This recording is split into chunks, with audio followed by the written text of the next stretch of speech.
बच्चों, आज हम लोग आलू की खेती पढ़ते हैं। जैसा कि जानते हैं, इसको इंग्लिश में पोटैटो भी कहते हैं और आलू का वैज्ञानिक नाम होता है सोलेनम ट्यूबरेसम। और इसका कुल जो होता है, फैमिली जिसे कहते हैं हम लोग, वो है सोलेनेसी। ऐसे आलू को सब्जियों का राजा भी कहा जाता है, किंग ऑफ द वेजिटेबल। और इसे जो होता है गरीबों का मित्र भी कहा जाता है, friend of the poor man के नाम से भी आलू को जाना जाता है। आलू में देखा जाए तो इसके अगर पोषक तत्वों के बारे में हम लोग जाने करें, इसमें 26% जो होता है कार्बोहाइड्रेट स्टार्च होता है, और जो होता है इसमें 2% प्रोटीन होती है, और दशमलव करीब 1% इसमें फैट की मात्रा बहुत रेयर पाई जाती है। और न्यूट्रिएंट जो होते हैं, माइक्रो जो मिनरल्स भी होते हैं इसमें 0.5-0.6% मिनरल्स भी पाए जाते हैं। तो आलू के ये गुण हो गए। इसके अलावा देखिए, आलू अगर हम लोग उत्पत्ति के बारे में जाने कि इसका मूल स्थान कहाँ है आलू का, तो आलू का मूल स्थान इसका देखा जाए तो दक्षिण अमेरिका जो है उसका एक देश है दक्षिण अमेरिका में, पेरू वहाँ पर शहर है। तो वहाँ पर ये सबसे पहले आलू खेती होती थी, और वहाँ से ये स्पेन आया, स्पेन से इंग्लैंड से फिर पुर्तगाल। तो जो पुर्तगाली भारत में आए थे यहाँ पर भारत से व्यापार करने के लिए, तो उन्होंने यहाँ भारत पर उसके जो है बीज ले आए, तो यहाँ पर खेती करी 17वीं शताब्दी में। भारत में 17वीं शताब्दी में आलू की खेती प्रारंभ हुई, और तब से लेकर के देखिए आज तक।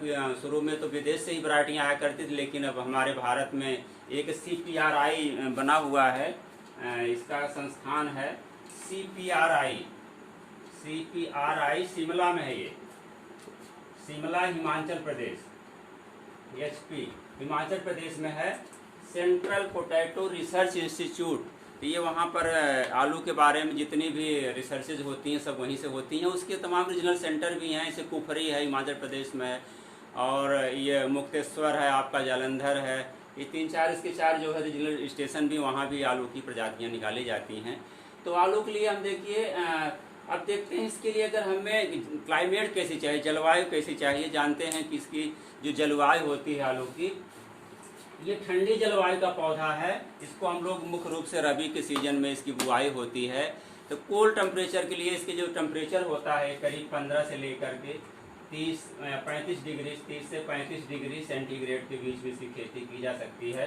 तो इसके देखिए जो होते हैं ट्यूबराइजेशन क्या होता है, जैसे जब आलू में कंद बनता है, जानते हैं आलू क्या है, ये मॉडिफाइड स्टेम है, जिसको ट्यूबर के नाम से भी हम लोग जानते हैं। इसका हम लोग वानस्पतिक वेजिटेटिव जो होता है हम लोग प्रोपोगेशन भी करते हैं, प्रवर्धन करते हैं।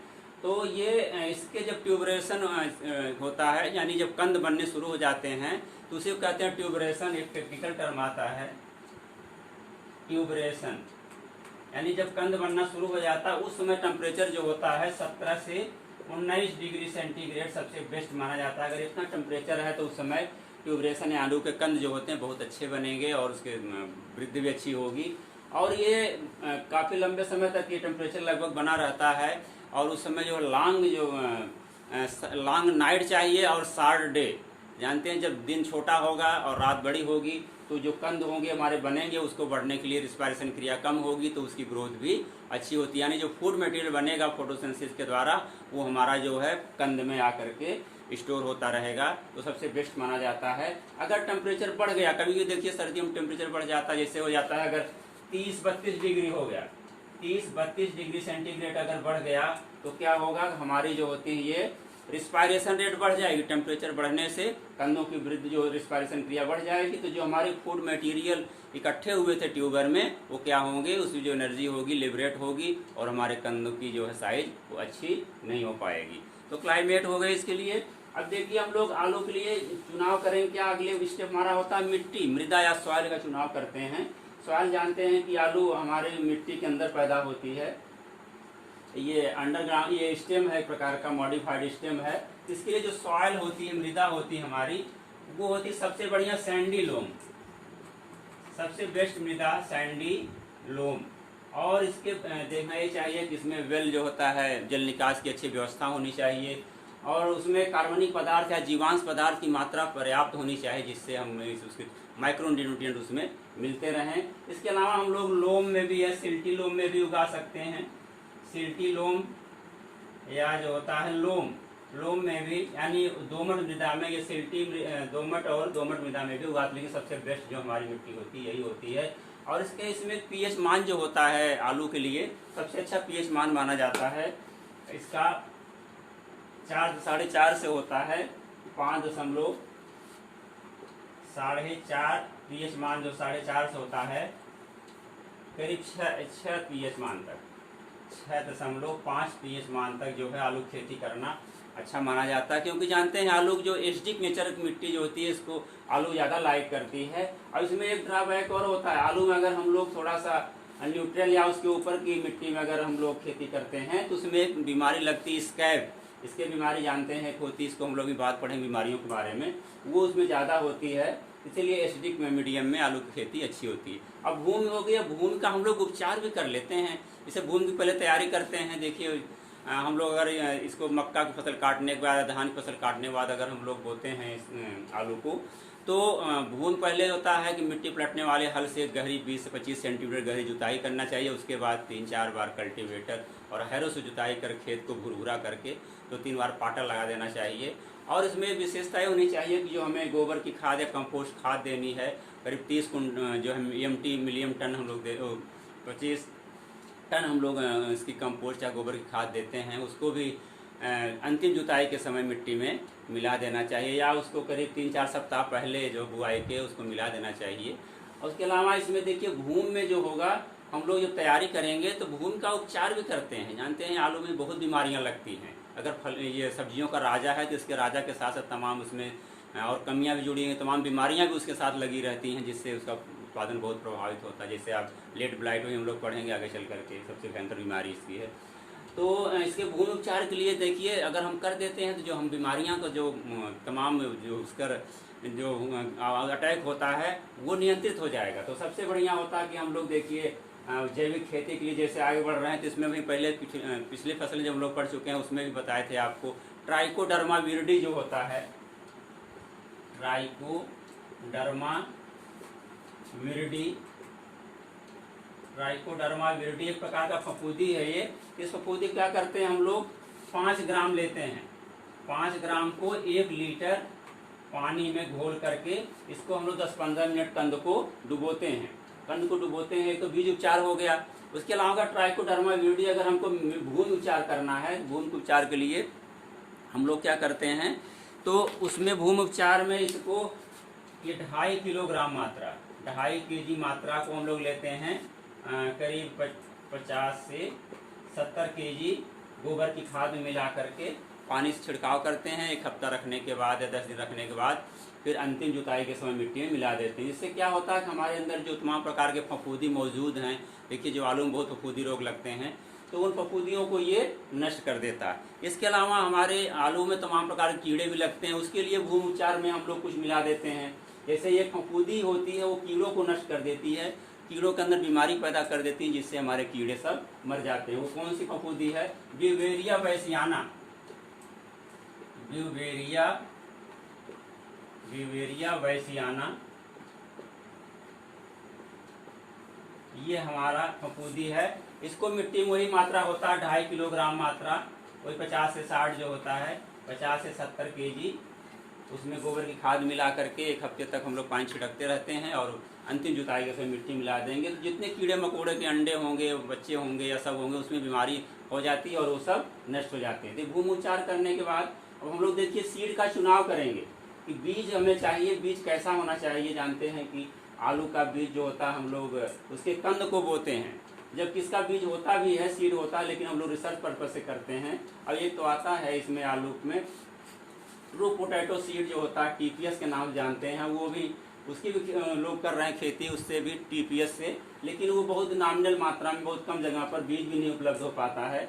तो हम लोग इसके जो बीज का चुनाव करेंगे, जो बीज होगा, बीज में क्या होगी, प्रजाति सबसे पहले होगी, प्रजाति या वैरायटी। ये प्रजाति में देखिए क्या कौन कौन सी वैरायटियाँ, इसको हम लोग इसके ड्यूरेशन के आधार पर, अवधि के आधार पर, कितने दिन हमारी फसल पक रही है उसके आधार पर हम इसको 3 भागों में बांटते हैं। एक होती है शीघ्र पकने वाली, ये हमारी है शीघ्र प्रजाति है,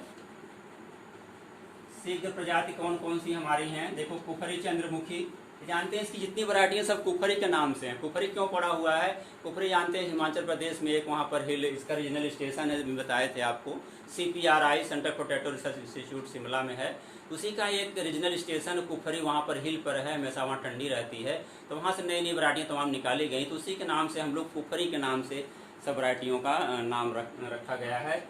यह कुफरी चंद्रमुखी देखते हैं, एक अंडाकार होती है, सब इसमें आँखें जो होती हैं इसकी रहती हैं, देखने में वो चिकनी होती है। ये इसकी जो आँखें होती हैं बहुत खिली खिली रहती है, इसलिए इसका नाम चंद्रमुखी रखा गया है। कुफरी चंद्रमुखी है, कुफरी अशोका है, कुफरी चंद्रमुखी, कुफरी अशोका, कुफरी सूर्या,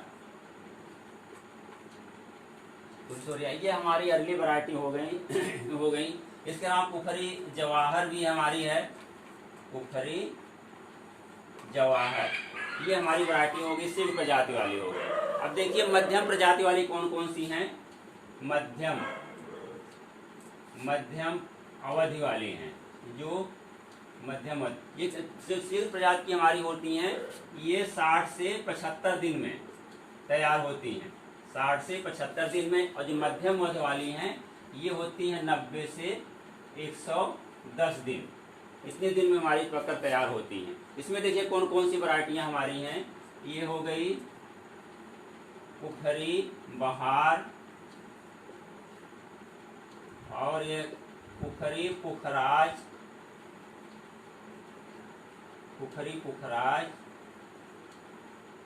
कुफरी सतलज, कुफरी अरुण, ये हल्की से लाल रंग की होती है, इसे अरुण माने सूर्य होता है, कुफरी अरुण। ये हमारी मध्यम वर्ग की कुफरी बहार, पुखराज, सतलज और अरुण हो गई। ये 90 से 100 दिन पकती हैं, ये हमारी शीघ्र प्रजातियाँ हो गई। अब देखिए जो होती है कुछ वैरायटियाँ होती हैं लेट प्रजातियाँ होती हैं, जो कि वो लंबे समय पकती हैं, लेकिन वो खाने में देखा जाए तो उसका टेस्ट भी बहुत अच्छा होता है। और उसमें एक सबसे इम्पॉर्टेंट वैरायटी देखिए, हम लोग उसके बारे में पढ़ते हैं, उसकी तमाम विशेषताएँ हैं। जो होती है देर से पकने वाली प्रजाति, देर से होती हैं 110 से 120 दिन में पक करके तैयार होती है हमारी आलू की। इसमें कौन सा सबसे नंबर 1 पर है? कुफरी बादशाह, जैसे नाम है वैसे ऐसा काम भी है। कुफरी बादशाह, कुफरी आनंद, कुफरी सिंदूरी,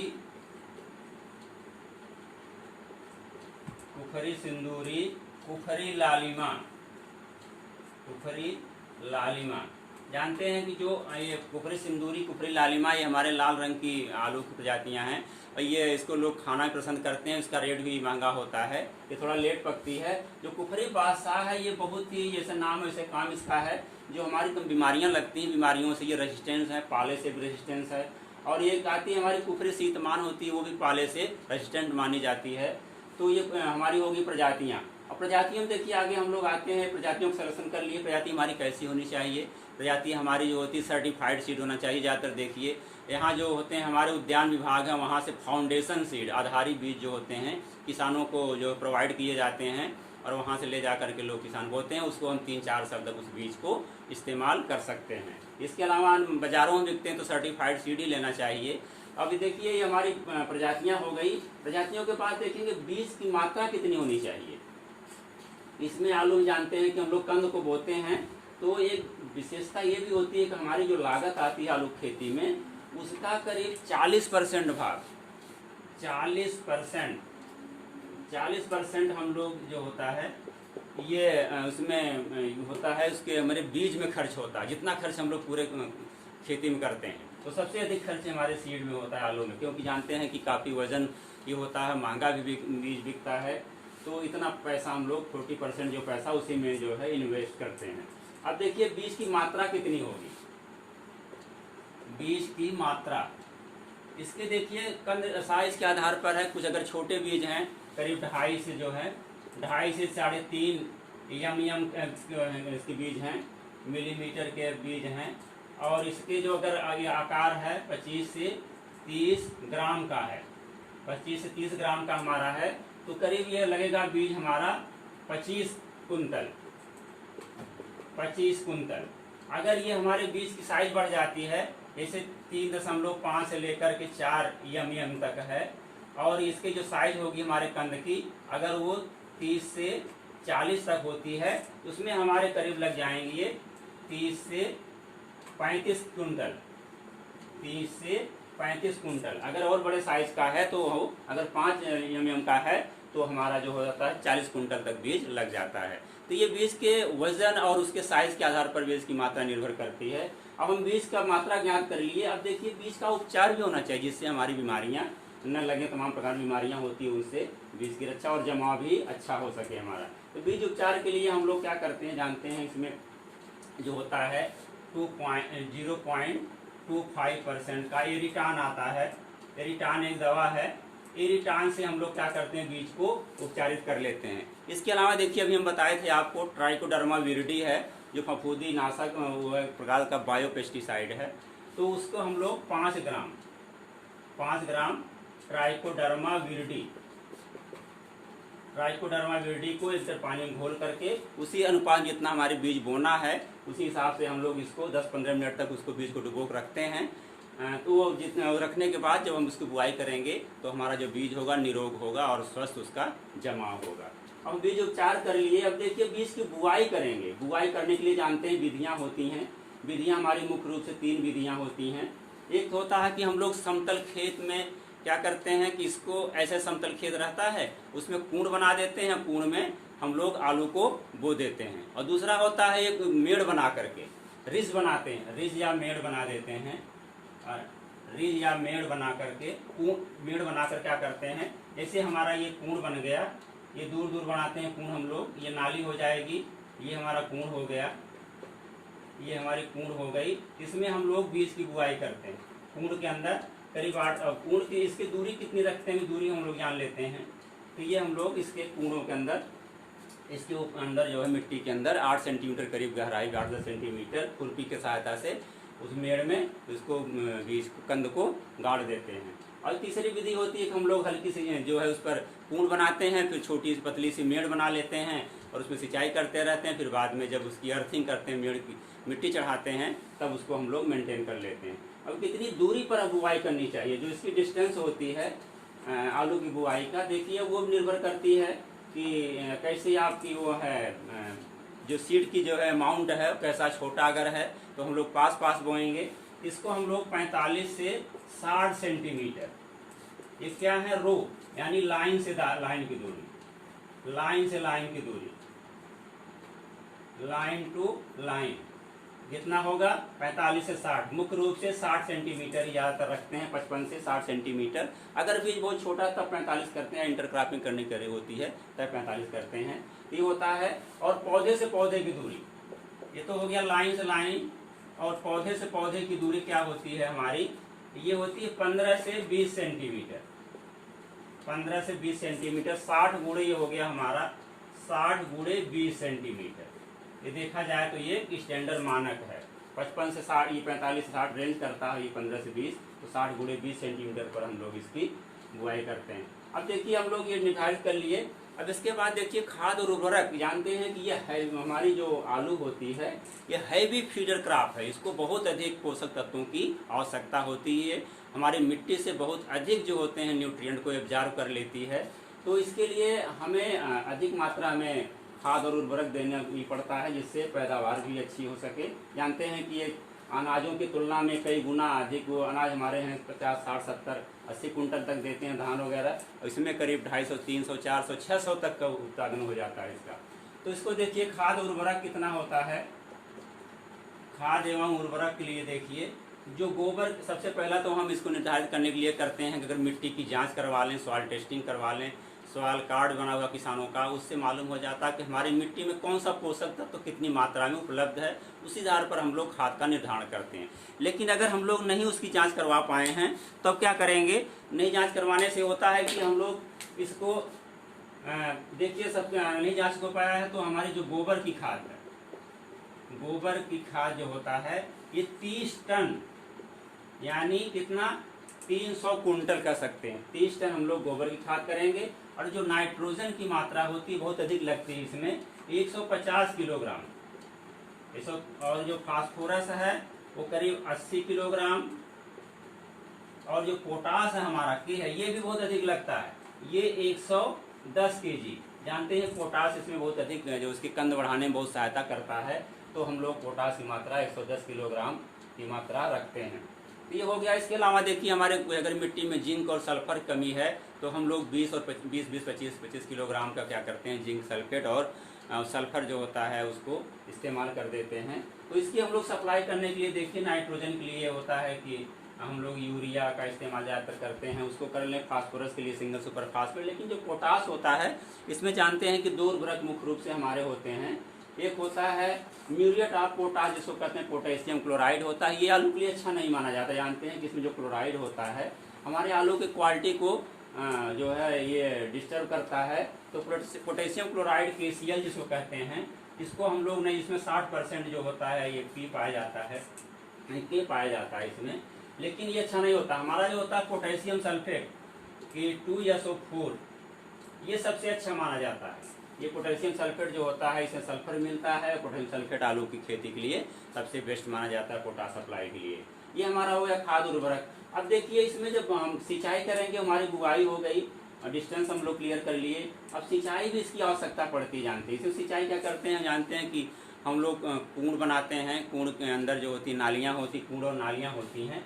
इसमें जब सिंचाई करेंगे तो इसमें 2/3 ज़्यादा पानी नहीं होना है, 2/3 से जो है ऊंचा पानी से नाली जो होगी उसमें इससे अधिक पानी नहीं होना चाहिए। जानते हैं अगर अधिक पानी हो गया तो हमारी मिट्टी बैठ जाएगी, हमारे कंद जो होते हैं ट्यूबराइजेशन, उसकी ग्रोथ जो होती है प्रभावित होगी। सिंचाई के मुख्य रूप से देखिए हम लोग इसमें करते हैं मिट्टी चढ़ाना, अर्थिंग एक प्रक्रिया इसमें अपनाई जाती है, मिट्टी चढ़ाया जाता है। इसमें अर्थिंग कितने दिन बाद करना चाहिए इसका भी एक वैज्ञानिक वो पहलू है। इसकी अर्थिंग हम लोग करते हैं, जब सिंचाई से हम लोग करते हैं, पहले सिंचाई करते हैं 10-15 दिन कर लेते हैं, फिर करते हैं 25 से 30 दिन बाद उसमें सिंचाई करते हैं।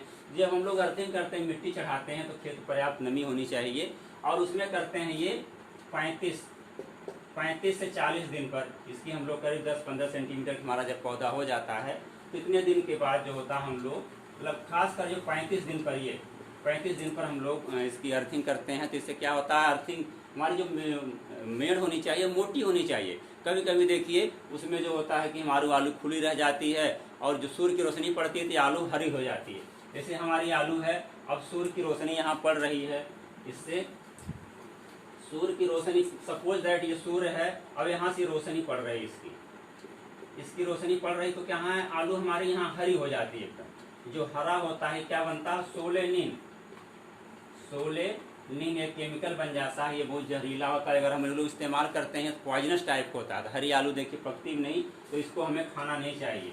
इसलिए हम लोग जब अर्थिंग करेंगे, मिट्टी चढ़ाएंगे, तो आलू को पूर्ण रूप से ढक दिया जाए, नहीं तो हमारे जो होते हैं कण प्रभावित होते हैं, उसकी क्वालिटी भी हरास हो जाती है। और सोलेनिन जो होता है वो केमिकल ही बन जाता है।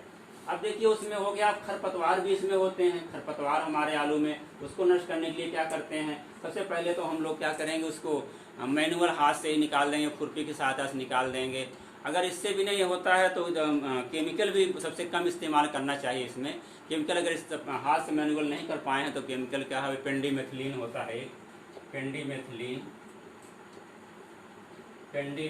होता है। ये 3.3 लीटर की मात्रा होती है 1000 लीटर पानी में। हम लोग 1000 लीटर पानी में प्री इमरजेंस, जो यानी क्या करते हैं, प्री इमरजेंस मतलब यानी बोने के 2 से 3 दिन के अंदर ही हम लोग इसका छिड़काव करते हैं, तो हमारे कोई खरपतवार उसमें नहीं निकलते। क्योंकि इसमें सीमाजीन भी इस्तेमाल किया जाता है, 1 लीटर करीब सीमाजीन का भी इस्तेमाल करते हैं, उससे खरपतवार नियंत्रित हो जाता है। लाशों का भी प्रयोग करते हैं। तो वो सब कोशिश ये करिए कि हम लोग उसको मैनुअल कर लें, ज़्यादा अच्छा होता है, केमिकल कम से कम प्रयोग करना पड़े। खरपतवार हमारे हो गए। अब देखिए, अब हो गया हमारी फसल तैयार हो रही, तो उसमें तमाम प्रकार के रोग भी लगते हैं। आलू में जो रोग लगते हैं तो सबसे भयंकर रोग हमारा जो होता है लेट ब्लाइट, नंबर 1 है लेट ब्लाइट या पछेती झुलसा, इसको कहते हैं पछेती झुलसा। ये सबसे भयंकर बीमारी है इसका नाम है लेट ब्लाइट या पछेती झुलसा। इसका जो मुख्य रूप से कारण किससे कारण होता है, फफूंदी के कारण होता है। और फफूंदी का जो नाम है वो फाइटोप्थोरा इन्फेस्टांस है, फाइटोप्थोरा इन्फेस्टांस। देखिए ये इंक थोड़ी सी ख़त्म हो रही है इसलिए डिस्टर्ब हो रहा है। तो ये फाइटोथोरा इन्फेस्टांस हमारा जो है ये फफूंदी है, इसकी वजह से ये हमारे पत्तियों में लगता है। जानते हैं आलू की पत्ती गोल होती है, अंडाकार करीब होती गोल होती है। जैसे हमारा ये पौधा है आलू का है, सपोज दैट ये पौधा है और इसके जो होते हैं तने निकले हैं, तो यहाँ पर देखिए इसकी जो गोल पत्तियाँ होती हैं, इसकी गोल पत्तियाँ होती हैं, गोल पत्तियाँ हैं। और इसमें गोल पत्तियों क्या होता है, जो पछेती झुलसा हमारा होता है, इसमें पहले ब्राउन रंग का हल्का हल्का स्पॉट बनता है किनारे से। यहाँ से किनारे से ब्राउन रंग की स्पॉट बनना शुरू होगा और बढ़ते बढ़ते क्या होगा, ये जो स्पॉट होते हैं ब्राउन से ब्लैक कलर हो जाता है। और ये ब्लैक कलर हो जाएगा, क्या होगा फिर धीरे धीरे एकदम पूरे पत्ती को जला देता है, झुलसा देता है। और ये पूरे पौधे में यहाँ पर इससे डंठल होते हुए, इसमें डंठल में भी ये हमारे ब्राउन या ब्लैक जो होता है, पहले ब्राउन होता है फिर ये धीरे धीरे ब्लैक कलर हो जाता है। और ये धीरे धीरे यहाँ कंद तक, जो नीचे हमारे जड़ होती है कंद तक पहुँच जाता है, उसको सड़ाने का भी सड़ा दे, उसको प्रभावित कर देता है, वो भी हमारे ब्राउन या ब्लैक कलर में कंद भी हो जाते हैं। तो इस सबसे खतरनाक है। इसके पहचान के लिए अगर हम लोग देखें, इसके पत्तियों के पीछे जो होते हैं व्हाइट मिल्ड्यू टाइप के बन जाता, सफ़ेद जैसे रुई होता है उस टाइप पत्तियों नीचे ही दिखने लगता है, इसकी खास पहचान होती है। और इसमें देखिए अगर हम लोग देखें तो इसमें सड़ी हुई बदबू भी आती है इसके पत्तियों से, एहसास करेंगे वो अजीब टाइप की स्मेल आती है, तो हम पहचान लेते हैं कि हमारी पछेती झुलसा है। और इसके लिए सबसे जो आने का प्रभाव होता है, मेन कारण होता है कुछ, जब अगर हमारी जलवायु उसमें क्लाइमेट जो होगी अगर देखा जाए तो खूब नम और जो होती है बरसात हो जाती है, अक्सर देखिए बदली रहती है, तो उस समय पछेती झुलसा का प्रकोप बहुत अधिक होता है। इससे बचने के लिए हम लोग सबसे करें कि जो रोग रहित जातियाँ यानी जो डिजीज रेसिस्टेंट वैरायटियाँ हमारी से कुफरी बादशाह है, उसको कुफरी देवा है, इसको इस्तेमाल करें, उसको बुआई करें, जिससे बीमारी नहीं लगती है। और इसके अगर अलावा हम देखें कि इसको प्रभाव शंका दिख रही तो हम पहले सजग रहें कि उसमें हम लोग डाल दें डाइथेन Z78 आता है, डाइथेन M45 आता है, तो उसकी 2 किलोग्राम मात्रा जो होता है डाइथेन, ये होता है डाइथेन M45 की मात्रा कितना, 2 kg मात्रा हम लोग क्या करते हैं, इसको 1000 लीटर पानी में घोल बना करके 10-10 दिन के अंतर पर कई छिड़काव करते हैं, तो इससे काफ़ी कुछ जो बचाव हो जाता है। अब हमारी दूसरी देखिए बीमारी होती है अगेती झुलसा। ये पछेती झुलसा होगी, दूसरी अगेती झुलसा कहते हैं उसको। अगेती झुलसा क्या विशेषता है उसमें देखिए, अगेती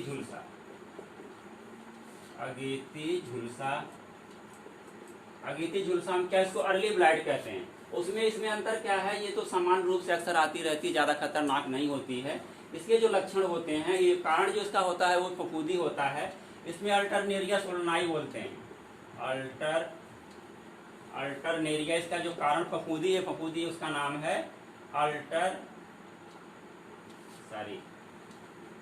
अल्टरनेरिया सोलेनाई, ये फफूंदी होता है, जिसके कारण से अगेती झुलसा होता है। ये भी पत्तियों पर जो होता है ब्राउन रंग की स्पॉट बनता है, लेकिन देखिए तो जो स्पॉट होता है धब्बा होता है पत्तियों पर, जैसे हमारी ये पत्ती है सपोज दैट आलू की है, ये हो गई, तो इसमें देखिए जो धब्बा होगा ये छोटी छोटी रिंग बनी रहती है, ऐसे रिंग बना रहता है धब्बे पर। इसकी विशेष पहचान कंसेंट्रिक रिंग बोलते हैं इसको, कि गोल गोल धब्बे दिखाई देते हैं इस पर ब्राउन रंग की, ज़्यादा खतरनाक होती नहीं। इसकी विशेष पहचान होती है अगेती झुलसा की। उसके बचाव के लिए हम लोग वही करते हैं कि रोग रोधी प्रजातियों को बोएं और उसको डाइथेन Z78 डाइथेन M45 का जो है अजिनेप का हम लोग छिड़काव करते रहें, तो उससे ये कंट्रोल हो जाता है। इसके अलावा इसमें और देखिए फफूंदी जनित बीमारियाँ होती हैं। स्कर्फ होता है, ब्लैक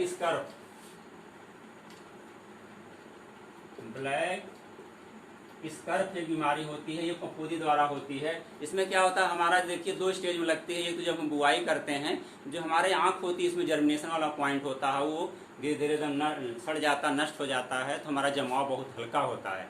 और दूसरी स्टेज जब होती है, हमारे जब पौधे बड़े हो जाते हैं, तो उसके पास जो होता है ये तने के पास में ब्लैक कलर में वो कलर हो जाता है, सड़ने लगता है, हमारा पौधा धीरे धीरे गिर जाता है। तो इसके लिए हम लोग है कि रोग रोधी प्रजातियों का चुनाव करें। भूमि का उपचार जैसे हम लोग बताया, अभी भूमि उपचार करेंगे तो बीमारी नहीं होगी। और जो हमारे डिब्रीज यानी जो पत्ते हैं खरपतवार उसके अंदर मिट्टी के अंदर रहे हैं, उसमें क्योंकि फफूंदी जीवित रहते हैं, उसको भी हम लोग जला करके कहीं ले जाकर दूसरी जगह पर नष्ट कर देते हैं। इसके अलावा इसमें एक होती है और जो होती है वार्ड एक सबसे खतरनाक बीमारी होती है, वार्ड बीमारी होती है। इसमें जानते हैं जो हमारी आलू होती है इस पर दिखाई देता है ये वार्ड टाइप का, जिससे ट्यूबर होता है हम लोगों का। ये वार्ड है, देखिए इसमें जो होता है आलू के ऊपर जगह जगह पर इसे ट्यूमर टाइप का बन जाता है। इसकी विशेष पहचान होती है पश्चिम बंगाल के दार्जिलिंग जो वहाँ पर स्थान है वहाँ पर ये बीमारी बहुत पाई जाती है। इसके जो कोई इलाज नहीं अभी तक, इसके क्वारंटाइन हम लोग करते हैं, यानी कुछ क्षेत्रों में है तो वहीं पर इसको सीमित कर देते हैं। इसके अलावा इसमें जो होता है इसके बीज को हम लोग क्या करते हैं, जो इसके एकदम रेसिस्टेंट बीज हमारी वैरायटियाँ हैं उसी को उगाना चाहिए, तो ये हमारे वार्ड बीमारी होगी। इसके अलावा देखिए आलू में होता है मोज़ेक भी लगता है। ये हमारी फफूंदी जने वो जानते हैं मोज़ेक किसके कारण होता है। ये मोज़ेक होता है, ये होता है वायरस के कारण। ये वायरस से फैलने वाली बीमारी होती है और इसको फैलाने वाले जानते हैं हमारे मुख्य रूप से जो इंसेक्ट होते हैं वो है माहू है, एफिड्स होता है। एफिड हमारा जो होता है वो वेक्टर होता है। वेक्टर मीन्स होता है वह इंसेक्ट व कीट, एक प्रकार कीट होता है जो बीमारी को एक जगह से दूसरी जगह पर ट्रांसमिट करता है, उसको पहुंचाता है। तो ये मोज़ेक जो होता है इसमें देखिए हमारे कई प्रकार के जो होते हैं वायरस होते हैं, ए होता है और एक्स होता है और वाई टाइप के वायरस होते हैं जो हमारे फसलों को बहुत अधिक नुकसान पहुंचाते हैं। इसमें जो होती हैं आलू की पत्तियां देखिए छोटी और पीले रंग हो जाती हैं। ये स्टैंड जो पौधा होता है एकदम छोटा रह जाता है और इससे हमारी आलू की जो ट्यूबर्स होते हैं वो भी बहुत छोटे रह जाते हैं, तो पैदावार बहुत प्रभावित होती है। तो इस मोज़ेक के जानते हैं कि वायरस कोई इलाज नहीं होता, तो हम लोग क्या करें, जो ये वेक्टर होता है, एफिड होता है, इसको नष्ट करने के लिए होता है जो हम लोग एक होता है ये हम लोग बायोपेस्टिसाइड होता है एजेडिरेक्टिन। ये होता है, इसकी 2.5 किलो 0.15% मात्रा होती है। इसको 2 kg मात्रा 2 kg 1000 लीटर पानी में हम लोग घोल करके छिड़क देंगे तो हमारा जो माहू होता मर जाता है। या होता है डेमेटान होता है एक, उसके छिड़काव करते हैं, केमिकल होता है, लेकिन सबसे बढ़िया ये हमारा होता है एजेडिरेक्टिन का छिड़काव करने से समाप्त हो जाता है। अब वो माहू देखिए मोज़ेक के अलावा हमारा एक और है, इसमें जो बैक्टीरिया से लगने वाला होता है इसको ब्लैक लेग या जो होता है बैक्टीरियल ब्लाइट के नाम से भी जानते हैं, बैक्टीरियल विल्ट के नाम से जानते हैं, या सॉफ्ट रॉट के नाम से एक प्रकार की बैक्टीरिया बीमारी होने वाली है, ब्लैक लेग के नाम से जानते हैं। ये ब्लैक लेग या सॉफ्ट रॉट होती है, ये बैक्टीरिया से होने वाली बीमारी है आलू में। बैक्टीरिया से इसमें क्या होता है, देखिए हमारा जो पौधा होता है ये बैक्टीरिया पहले करता है तो पत्तियां एकदम पीले रंग की हो जाती हैं, येलो कलर की हो जाती हैं, और जो इसका प्रभाव जब धीरे धीरे तने पे आता है, जो हमारा तना होता है ये आलू का, यहाँ पर आकर क्या होगा, ये ब्लैक कलर हो जाता है। इसको जो होता है यहाँ ब्लैक कलर हो जाता है तो हमारा पौधा कमजोर हो जाता है, धीरे धीरे सूख करके नष्ट हो जाता है। इसका प्रभाव जो होता जाता है वहाँ पर ट्यूबर तक प्रभाव होता है। तो इसके लिए हम लोग करते हैं कि सबसे बढ़िया है कि जो रेजिस्टेंट वैरायटियाँ होती हैं उसको हम लोग उसको बुआई करें उसकी। उसके अलावा इसके जो सॉइल भूमि का उपचार करें, और भूमि में उपचार करने के लिए ब्रेसिकाल वगैरह भी होता है, ब्रेसिकाल से हम लोग भूमि का उपचार कर लेते हैं, और जो है रेजिस्टेंट वैरायटियाँ बोने से हमारी बीमारियों से हम लोग छुटकारा पा जाते हैं। और इसके अलावा हमारी देखिए कुछ होती है नेमेटोड से होने वाली बीमारी से, गोल्डन नेमेटोड होता है, गोल्डन नेमेटोड। नेमेटोड एक प्रकार का जीव होता है, जैसे हमारा प्रोटोजोआ होता है, पैरामीज होता है, उसी प्रकार का एक नेमेटोड होता है, मिट्टी में पाया जाता है।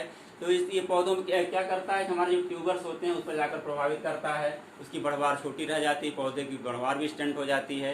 तो उसके हम लोग नष्ट करने के लिए क्या सॉइल ट्रीटमेंट, क्योंकि मिट्टी में ही पाया जाता है नेमेटोड्स, इसके लिए हम लोग नेमेगान एक दवा आती है सबसे बढ़िया, नेमेगान से हम लोग क्या करते हैं सॉइल ट्रीटमेंट कर देते हैं, उससे ये हमारा जो होता है ये नष्ट हो जाता है, नेमेटोड वगैरह इसमें नहीं हो पाता। इसके अलावा एक माइकोप्लाज्मा भी होता है, माइकोप्लाज्मा एक प्रकार का जीव होता है, वो भी पैरासाइट वो है हमारे आलू में लगता है। माइकोप्लाज्मा इससे भी होता है। फिलोडी एक बीमारी होती है, फिलोडी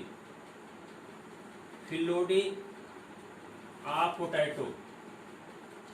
इसमें क्या होता है, देखिए फिलोडी होता है जैसे हमारी जो तने होते हैं वो प्रॉपर मोटाई के ना होकर के पतले पतले उसमें जो होते हैं तने निकलते हैं, शाखाएं निकलती हैं, गुच्छे टाइप हो जाता है, इससे हमारे जो होते हैं जो आलू की जो फसल होती है नष्ट हो जाती है। तो माइकोप्लाज्मा के लिए हम लोग यही करते हैं कि सॉइल ट्रीटमेंट करेंगे, सीड ट्रीटमेंट कर लेंगे और इम्यून वैरायटियाँ करेंगे। तो इसकी अभी कोई विशेष अभी तक इलाज नहीं निकला हुआ है, तो हम लोग इसे ट्रीटमेंट करके ही इसको कंट्रोल कर लेते हैं। अब देखिए हमारे आती हैं इसमें कीड़े भी लगते हैं, आलू में कई प्रकार के कीड़े लगते हैं। देखिए सबसे जो खतरनाक कीड़ा होता है एपिलैक्ना बिटिल, एपिलैक्ना बिटिल होता है ये,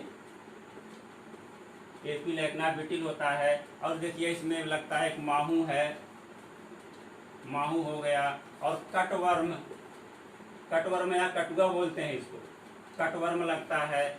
और इस पे हमारे अब देखिए होते हैं ये लीफ हापर, लीफ हापर होता है। और white grub, white grub, white grub जो नीचे मिट्टी के अंदर होता है, आलू खा भी जाता है। और ये पोटैटो माथ होता है, पोटैटो ट्यूबर माथ, पोटैटो ट्यूबर माथ के नाम से जानते हैं, ये कीड़ा होता है। तो हमारे आलू में ये तमाम एपिलैक्ना बिटिल देखिए क्या करता है, ये पत्तियों को जो होता है, पत्तियों को मारे जा करके उसको खा जाता है, जिससे केवल तने रह जाते हैं। तो इसको नष्ट करने के लिए वही हम लोग एजेडिरेक्टाटीन जो हम लोग अगर करते हैं सबसे बेस्ट होता है। उसके अलावा माहू, माहू देखिए अभी बताए थे कि ये क्या होता है, ये सब करता है, पीले रंग का और हरे रंग का होता है। और ये उसके हमारे मुझे बीमारी को माहू जो होता है ये उसको ट्रांसमिट भी करता है, जगह दूसरी जगह पहुंचाता है। तो इसको नष्ट करने के लिए एजेडिरेक्टाटीन या वो डाइमेथोएट की हम लोग करीब 1 किलोग्राम मात्रा 1000 लीटर पानी में घोल कर छिड़कते हैं, तो ये नष्ट हो जाता है। और कटवर्म क्या होता है, एक प्रकार का कीड़ा होता है, ये जमीन के अंदर रहता है, ये निकलता है पत्तियों के तनों को और उसके पत्तियों को काट देता है, कभी कभी जड़ से ही काट देता है, तो हमारी आलू नष्ट हो जाती है। तो उसको नष्ट करने के लिए भी हम लोग एजेडिरेक्टिन का जो छिड़काव करते हैं, इससे भी नष्ट होता है। लीफ हापर को होता जो होता है हमारा ये बैक्टीरियल जो बीमारी होती हैं और ये इसको भी ट्रांसमिट करता है, और जो माइकोप्लाज्मल डिजीज है इसको भी ट्रांसमिट करता रहता है ये। तो लीफ हापर जो होता है ये भी पत्तियों का रस चूसता है, छोटे आकार का होता है, छोटे पंख होते हैं, नोकीले आकार का होता है। तो ये भी हमारे फसलों को बहुत पत्तियों का रस चूस करके नुकसान पहुंचाता है और बीमारियों को जो फैलाता है। तो इसको नष्ट करने के लिए भी हम लोग बायोपेस्टिसाइड का इस्तेमाल करेंगे। और फिर अगला व्हाइट ग्रब, व्हाइट ग्रब की विशेषताएं होती है जानते हैं, जैसे अंग्रेजी का सी होता है, जैसे अंग्रेजी का सी हमारा है, ऐसे ये अंग्रेजी के सी आकार का ये होता है, यहाँ पर इसका मुंह होता है, ये व्हाइट आकार का होता है।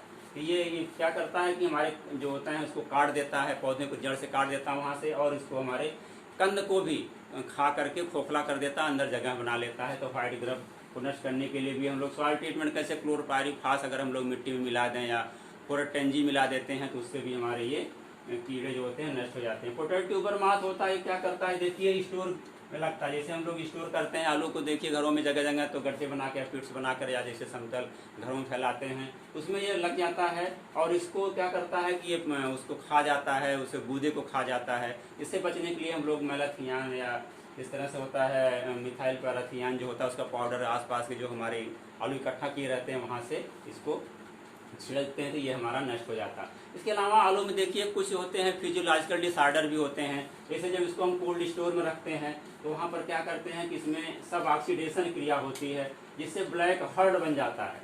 आलू में एक ब्लैक हर्ड होता है, ये ब्लैक हर्ड, ये सब ऑक्सीडेशन होता है, रिस्पायरेशन क्रिया ठीक नहीं हो पाती, उसको टेम्परेचर जो है अधिक हो जाता है, तो इससे ब्लैक हर्ड हो जाता है। एक हालो हर्ड होता है, हालो हर्ड भी है, हालो हर्ड भी होता है। इसमें हालो हर्ड क्या होता है, ये भी जो होता है जब हम लोग आलू का जब ढेर लगाते हैं तो एकदम पास पास लगा देते हैं उसमें, इससे उसके बराबर हवा क्रॉस नहीं कर पाती है, तो उससे हालो हर्ड नाम, उसमें जो होते हैं कंद होते हैं वो काले रंग क्या देखिए जब काटें तो उसके अंदर काले रंग की रिंग बन जाती है, तो हालो हर्ड भी हो जाता है।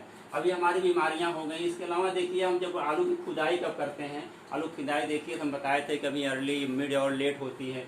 खुदाई का समय उसका होता है कि हम लोग कभी कभी मार्केट के हिसाब देखते हैं उसका अच्छा रेट है तो उसको जल्दी खुदाई कर लेते हैं, तो उससे कच्ची आलू रह जाती है और प्रोडक्शन प्रभावित होता है। तो आलू को हम लोग जो है सभी ढंग से मैच्योर होने के बाद ही काटें। जब हमारा तना धीरे धीरे पीला होने लगे तो उसमें सिंचाई धीरे धीरे कम कर देंगे और उसका तना सीखने लगता है। और 15 दिन पहले क्या करते हैं, उसके तने को जो होता है ऊपर के पौधे को हम लोग काट देते हैं और उसको 10-15 दिन तक जमीन पड़े रहने देते हैं। उसके बाद फरवरी के पहले सप्ताह तक जाकर इसकी खुदाई करते हैं, तब हमारी आलू जो है मैच्योर होती है।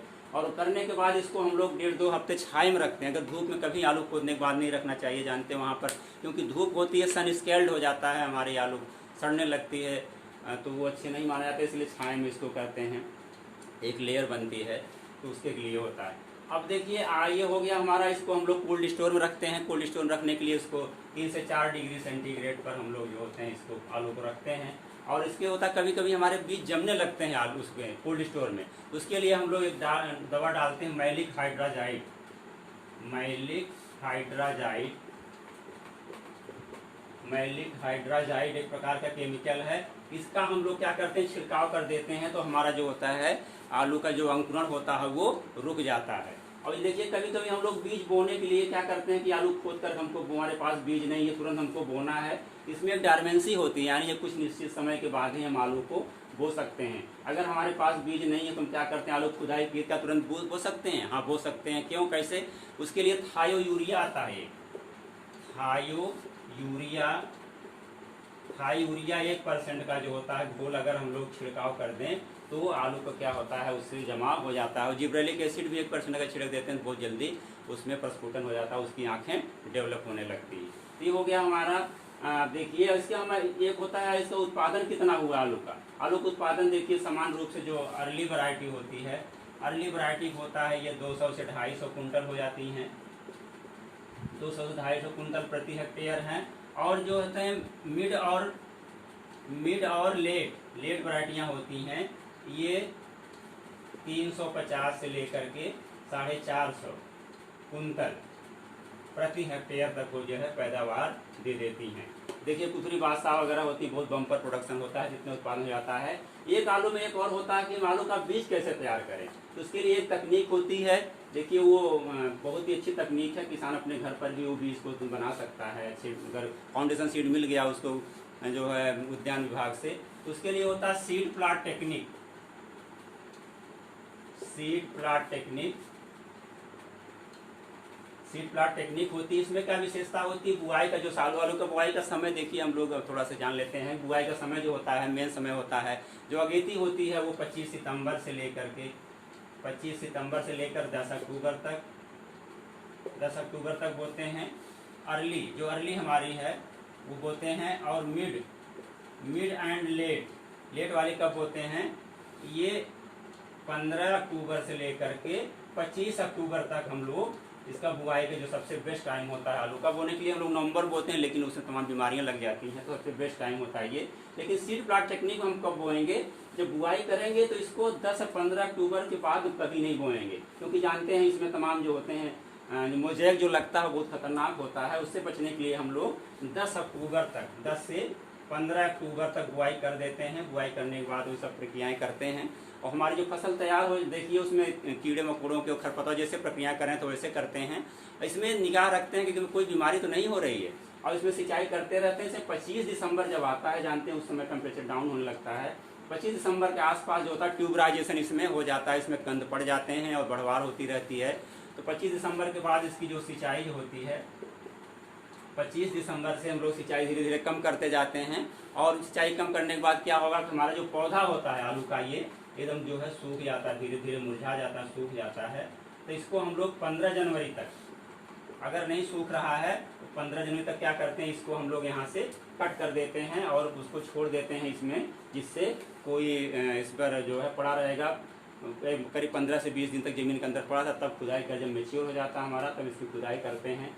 ऐसा क्यों करते हैं, जिससे हमारा ये उसमें जो उसका समय होता है हमारे एफिड आने का, जो वायरस फैलाने वाला होता है, वो वायरस फैलने का जो समय होता है वो जनवरी का महीना हो, शुरू का दिसंबर के लास्ट और जनवरी के जो होते हैं महीने में ही वो फफूंदी जो होता है हमारा वायरस मोज़ेक जो होता है अटैक करता है, ये और यक्स और वाई जो होता है माहों के माध्यम से। तो उसका हम लोग ये ध्यान रखते हैं, जिससे हमारा जो है ये हम लोग सीड प्लाट टेक्निक के माध्यम से बीज तैयार कर लेते हैं। इससे हमें बीज खरीदना नहीं पड़ता है। और हमें बीज कोल्ड स्टोर में रखना है तो उसके सुरक्षा के लिए हम लोग 3% बोरिक एसिड में भी उपचारित करके रखते हैं, तो हमारा बीज एकदम सेफ रहता है, अगले साल बुआई के लिए अच्छा माना जाती है। हमारी आलू की खेती समाप्त होती हैं। हम लोग अगले क्लास में फिर दूसरे फसल के लिए मिलेंगे। धन्यवाद।